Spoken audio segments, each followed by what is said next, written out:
She's a princess. She's a princess. Modern day princess. Hi Sunshine Sparkle Faces, it's me, Mother Sparkles. Welcome back to my channel. Today I want to talk about the first surgery I did when I started my transition. This was something that really bothered me, and I know that it bothers a lot of people who have it, but the topic is Adam's apple. I'm pretty sure I made a video about this before, but I just want to refresh everybody's memory and add a couple more concerns that I have about the Adam's apple. I don't know why we have the Adam's apple. It's really not attractive. Like, it's so useless. It's like this freaking ball. Adam's ball sack. Adam's ball sack. Ball sack. Like, got stuck in your throat. Like, it's not cute. So the first thing that I had done was the Adam's apple shaven down. I had the trachea shave, sorry, trachea, if you want to be more medical terms. But I flew all the way over to Thailand, Phuket Island, and it was the scariest thing of my life. I was like 20 years old, and like I got on this plane, I was like flying across the ocean, went to Thailand, and then took a small like little jet plane to the island, and it was so scary because I honestly thought I was going to die. This plane was so small, the engine was so loud, so shaky, like turbulence to the max. We were going up and it was like, and like made all this weird noise, and I was like shaking, and I was like, oh Lord, I'm about to die. Like, I can't die like this. Girl, I was praying in aisle 8, like, dear Lord, please, I do not want to die as a man. Can I please just transition before I die? Kind of thing. Like, well, at least give me my like Adam's apple shave first before you kill me. So it was the scariest thing ever. But I made there safely, and it was gravy. I met with the doctor, and it was like really quick. It's just like literally in and out kind of like procedure, which is so crazy to me. But I had frick, I cannot say this word. I can't say it. Local anesthesia? No, that's somebody's name.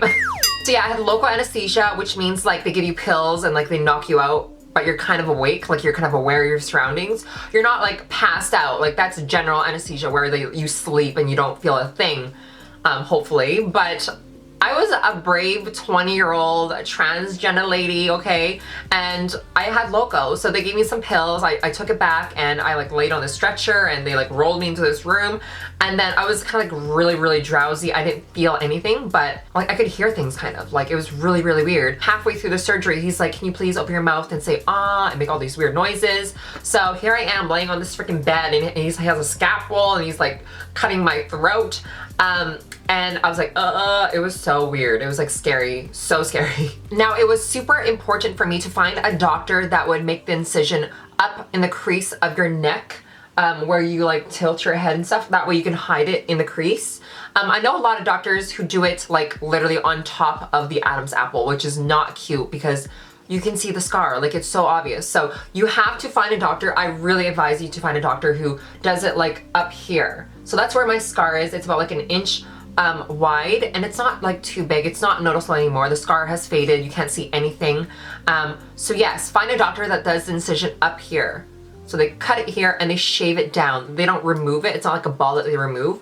They have some tools that they just shave down the cartilage, and it does not change your voice. I've had questions, people asking me like, does it make your pitch any higher or anything like that? The answer is no. You have to get vocal cord surgery if you want to have your voice higher. All right. Honestly, I'm making it sound way worse than it actually is. You know, it's scary, like getting your throat like sliced and diced and stuff, but it's actually not that bad. The recovery was fine. I had this white gauze, this white bandage around my throat for like a week. I was walking down the street the next day, and all my sisters were like, hey girl. Yes, they totally knew that I was like a lady boy. They knew that I was like a toy transgender. So it was cute. It was cute. I had like short hair, and I was just so obvious. I will show you guys a picture of what my Adam's apple looked like before. So I'll move over and show you guys a picture. It was very prominent for me. I think it's more prominent in skinnier people because you don't have a lot of like fat or meat to hide it. Not everybody has an Adam's apple. I don't know. It really depends. Like, mostly men, but not every man has it. And not to say that some women don't have it. Some women do. Like Megan Fox has one. And that's why people expect her to be like a man, but she's not. So yeah, mine was very prominent. But this is what it looks like after surgery. It was still swollen, but it was gone, and I was so happy. I was ecstatic because I was so tired of having to hide it. Like, it just made me feel so self-conscious. Like, I could not bear it. Like, this I can hide, that I can hide, like no one sees that, but like it was just so hard to hide the Adam's apple. So I think that's like the main surgery that people want to get done first if they're starting out.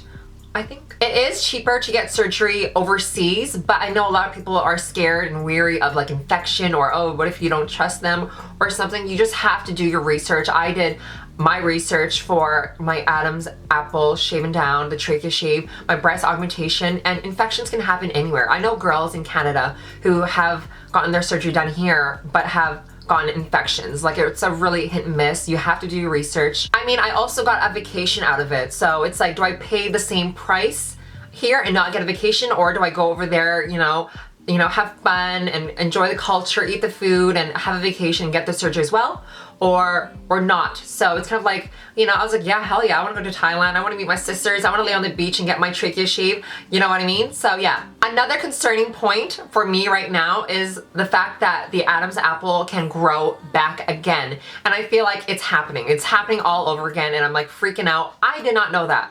I'm pretty sure you didn't know that as well, but apparently the Adam's apple can grow back, ladies and gentlemen. So I'm kind of like freaking out right now. I'm like, oh my God. In some angles, you can see it like a little bit, but not really. Let me show you guys. So here's my profile. You probably can't see it now if you have like great posture and your head is like straight. Like, you probably can't see my Adam's apple. It's like super flat, just like my ass. Mind you, I have a long neck and a long face. So like, if I stretch it out, you probably can see a little bit. Maybe, I don't know. Can you see it? But if I do this, you can't see it. So I'm not too worried, but I'm slightly worried. Like, I'm a little bit concerned, but it's not, I don't know. Like, I think it's there like a little bit, and it's, you know, it bothers me a little bit, just a tiny bit, but yeah. That is all that I have to share with you guys today. The trachea shave in Thailand, it wasn't too bad of a recovery. The Adam's apple can grow back, my experiences. Yes, I think it was good. I think I covered everything. But I have to go now. I'm in a rush. Oh God, I'm late. I'm always late. I have to go now. I will talk to you guys very soon. Bye. Mwah.